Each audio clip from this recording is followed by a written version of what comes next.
Let's talk first about pH. A lot has been made about how the body is supposed to be alkaline.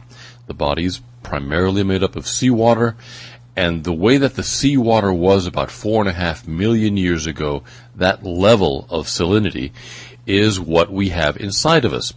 The body is about 7.5 to about 7.75 pH. Now, a lot of folks are telling people that they need to go on special diets, take special supplements, and do all sorts of convoluted stuff to get to the 7 pH, because most folks are dreadfully acidic. For example, cancer patients are typically 4.2 to 4.3 pH. That's a pH of Coca-Cola.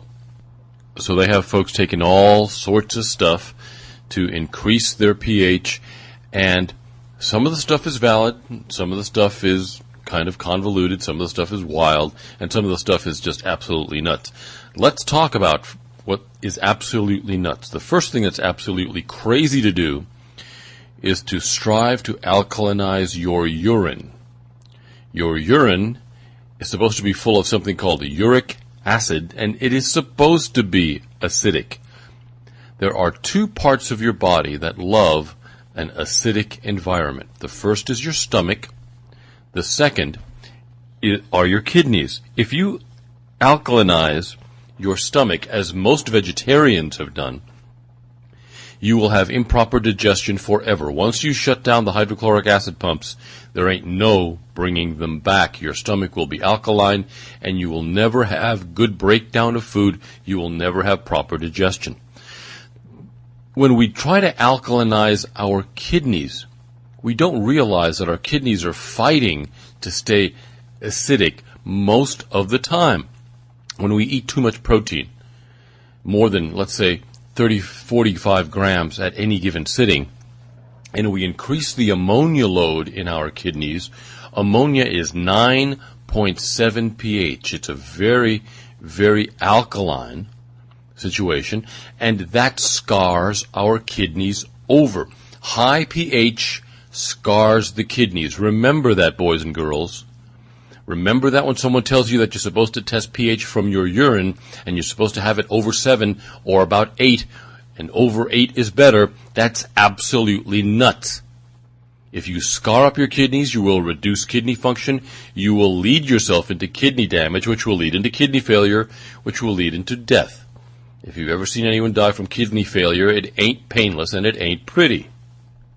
The place to test for pH is through saliva.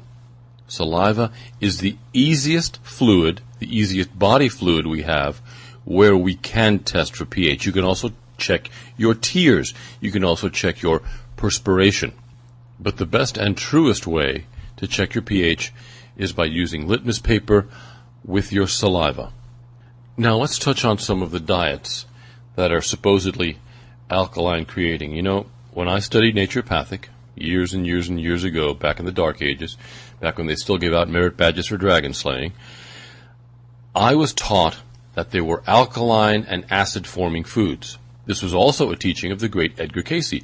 There were certain foods that were usually acidic that had an alkaline reaction, and there were certain foods, usually basic ones, that had an acid reaction, and it was opposite forming opposite. So it was mainly a rebound reaction diet. You would make your body, you would eat very highly acidic things and your body would react by making them very alkaline. Or you would eat very alkaline things and your body would react by making it very acidic. The problem with following that diet is that you've got to be a bloody accountant to keep track of everything. Do you know what pHs your foods are? Do you have any idea what pHs your foods are? I mean, it's bad enough to have to remember protein and carbohydrate levels. Do we have to think about the pH of food now, too? It was too convoluted, too anal retentive a way of going about increasing our pH. Now there are all sorts of supplements, from calcium to silica to especially oxygenized water, that purport to increase your pH and make you more alkaline. And yes, the long way around the barn, they will sort of kind of work, but the way that your body was made by God to be alkaline and stay alkaline is about the same way that God made seawater alkaline, through salt, through sodium, And the easiest way, the body's way, of becoming alkaline is through the use of simple old sodium bicarb, also known as baking soda. When an accident patient begins to slip into shock, what's happening? He goes into acidosis. He becomes extremely acidic. What do ERs do? They slip in an IV of sodium bicarb to help alkalinize the patient and get him out of shock.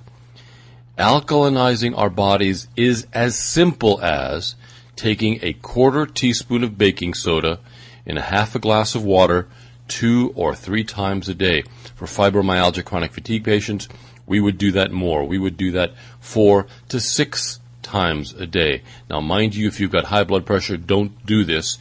As the sodium in the baking soda can raise your blood pressure, you need to go the long way around the barn and use the calcium and the silica and all the diet and the other stuff. But for the rest of us who don't have high blood pressure, we can use baking soda to keep ourselves alkaline, and it works like a charm. At present, there are even oncologists in Europe who are keeping their patients alkaline through the use of baking soda. Now here I also have to put in a plug for cream of tartar. You know, I've been called on the carpet for having said that Dr. Tommy Rivas, the late Dr. Rivas, used to alkalinize his patients, his cancer patients, by using cream of tartar. I stand exactly by what I said because I've seen it work. Yes, cream of tartar is an acid, but let's talk about rebound reaction. If that crazy Edgar Cayce diet worked by rebound reaction, so does cream of tartar.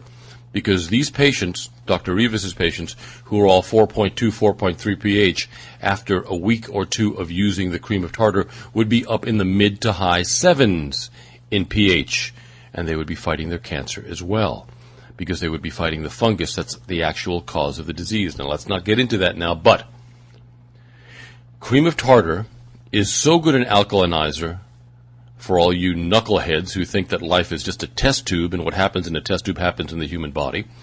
Cream of tartar is such a wonderful alkalinizer that it is found in anti-acid products like Briosky, like Gingera. Now, the Briosky's been around for the better part of 40, 50 years.